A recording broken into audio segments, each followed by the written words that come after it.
Herzlich willkommen zu einer neuen Folge von Selmas Recipes. Schön, dass ihr wieder mit dabei seid. In dieser Folge zeige ich euch Schritt für Schritt, wie ihr ganz einfach eine leichte und luftige Mousse-Schokolade ohne Sahne herstellen könnt. Die Zutatenliste für die Schokoladenmousse findet ihr wie immer unten in der Videobeschreibung. Falls euch meine Videos gefallen, würde ich mich sehr über ein Abo, ein Like und einen Kommentar freuen. Viel Spaß beim Zuschauen! Als erstes hacken wir die Schokolade in kleine Stücke. Je feiner sie gehackt wird, desto schneller schmilzt sie später.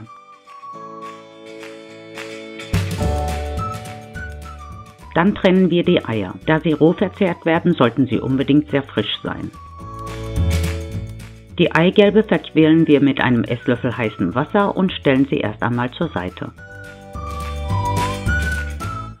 Das Eiweiß geben wir in eine große Schüssel, schlagen es mit einer Prise Salz steif und stellen es ebenfalls kurz zur Seite.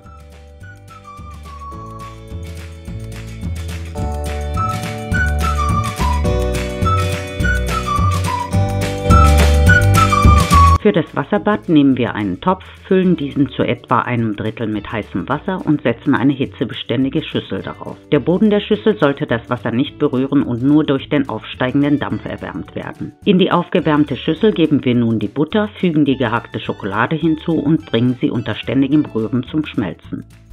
Damit die Mousse schön locker und nicht zu fest und schwer wird, solltet ihr darauf achten, dass die Eier Zimmertemperatur haben und die Schokolade beim Schmelzen nicht zu heiß wird. Ob die Schokolade die richtige Temperatur hat, könnt ihr ganz einfach überprüfen, indem ihr einen Tropfen auf eure Lippen gebt. Sie sollte sich dann weder heiß noch kalt anfühlen.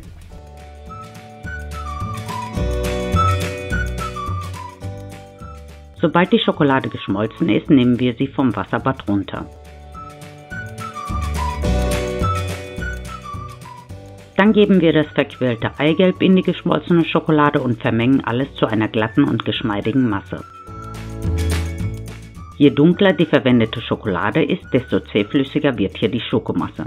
Danach heben wir zunächst etwa ein Drittel des Eiweißes vorsichtig unter die Schokomasse und lockern sie etwas auf.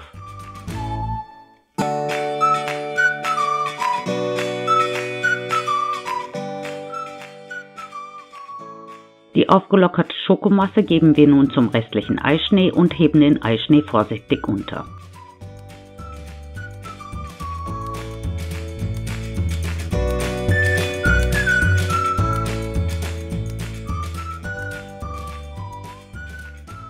Die fertige Mousse füllen wir in Dessertgläser und decken diese mit Frischhaltefolie ab.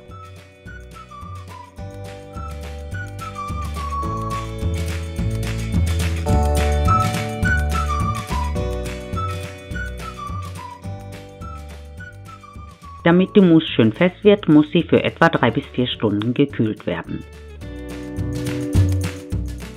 Wer möchte, kann die Mousse noch mit Beeren, Minze oder Schokoladenraspeln garnieren. Da wir hier rohe Eier verwenden, sollte die Mousse spätestens am folgenden Tag verzehrt werden. Guten Appetit!